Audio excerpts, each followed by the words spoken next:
Assalamualaikum warahmatullahi wabarakatuh. Bertemu lagi dengan Pak San di channel Sanjaya Kembar Official. Hari ini Pak San akan membahas terkait dengan salah satu materi parenting, yakni kita sebagai orang tua harus tahu ada beberapa contoh perilaku anak yang tidak boleh kita biarkan. Dan ini tidak sepele. Jadi hari ini Pak San akan membahas terkait dengan 5 perilaku anak yang tidak boleh orang tua biarkan. Yang pertama adalah menyela atau memotong pembicaraan orang lain. Ini adalah salah satu dari perilaku anak yang cenderung tidak sopanan di dalamnya. Di sini, jika orang tua membiarkan, ini akan menjadi suatu mindset atau value dalam diri anak untuk tidak menghargai orang lain dan kepentingan orang lain ketika berbicara.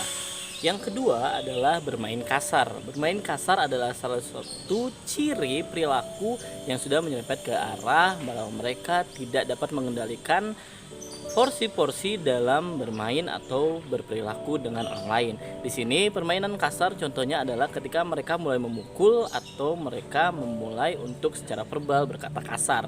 Di sini jika orang tua membiarkannya, ini akan menjadi suatu pola perilaku yang tetap akan mereka pakai karena mereka merasa bahwa apa yang mereka lakukan adalah hal yang tidak melanggar apapun dan tetap baik untuk dilakukan. Jadi jangan diabaikan ya Bunda. Selanjutnya yang ketiga adalah mengambil barang tanpa izin. Terkait dengan izin dan mengetahui porsi-porsi dalam peminjaman suatu barang, ini juga penting untuk kita berikan pemahaman kepada anak-anak kita. Jadi tidak membiarkan anak ketika mereka dengan sengaja mengambil atau tanpa izin mengambil sesuatu barang milik orang lain. Dalam konteks ini orang tua harus paham bahwa ketika kita memberikan pemahaman kepada anak bahwa barang yang dimiliki oleh orang lain bukan hak kita dan hak kita adalah menggunakan barang-barang milik kita sendiri, itu adalah konsep untuk kepemilikan.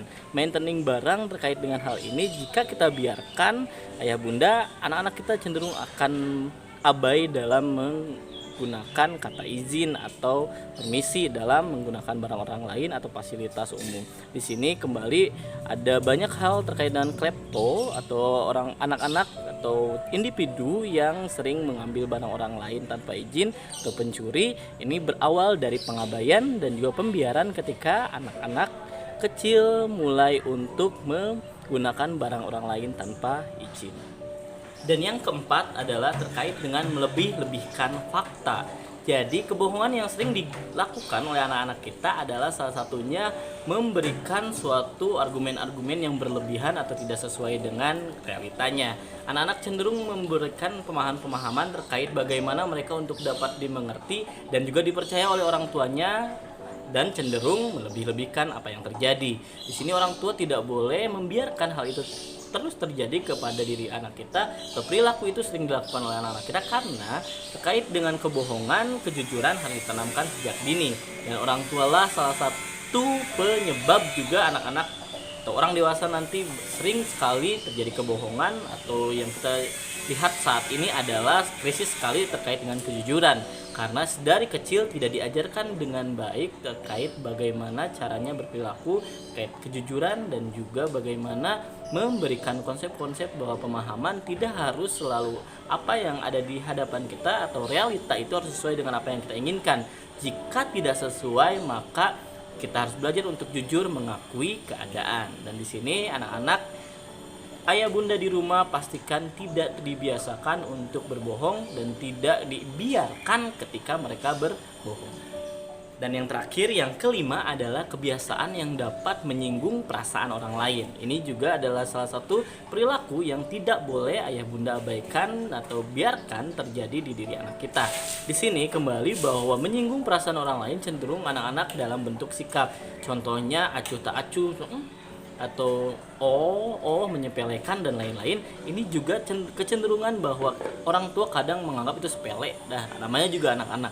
Tapi dalam konteksnya sebenarnya saat kita membiarkan, kita terus melarut-larutkan suatu kondisi agar mereka dapat memfilternya sendiri jika mereka mampu. Tapi kecenderungan anak-anak akan merasa bahwa itu akan menjadi image dia atau sikap-sikap bawaan yang akan mereka terus pertahankan jika kita tidak menegur atau kita meluruskan dan juga kita pastikan kita tidak mengabaikannya. Di sini konteks ini adalah terkait dengan bagaimana anak-anak bersikap dan menghargai orang lain.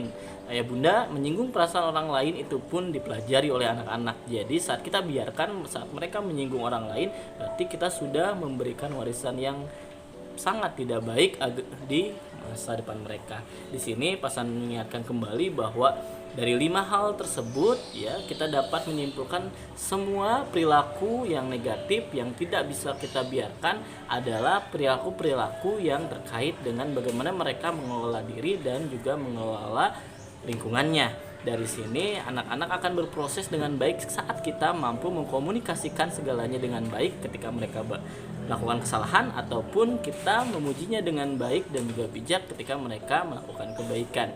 Kembali bahwa anak-anak dengan porsi kedekatan dan kelekatan dari orang tuanya dan juga porsi perhatian dan juga pemahaman dari orang tua kepada mereka lebih cenderung dapat mengkonsep dirinya dan juga berperilaku dengan baik di lingkungannya.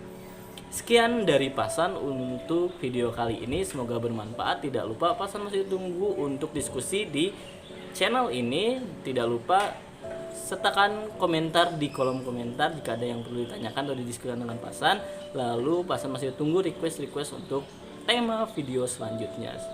Tetap sehat, tetap bermanfaat untuk kita semua. Berikan porsi-porsi terbaik di tengah pandemi ini. Semoga kita dapat segera berkumpul kembali dengan lingkungan kita, yang di sekolah dapat berkumpul dengan sekolah, yang bekerja dapat dengan baik kembali bersosialisasi di lingkungannya. Kembali ayah bunda bahwa saat ini adalah saatnya kita membuktikan bahwa kita adalah orang tua yang tepat yang sudah Allah pilihkan untuk anak-anak kita. Jangan buat mereka kecewa akan adanya kita, dan jangan buat mereka merasa bersalah akan adanya takdir Allah menyertakan kita di samping mereka. Sekian, wassalamualaikum warahmatullahi wabarakatuh.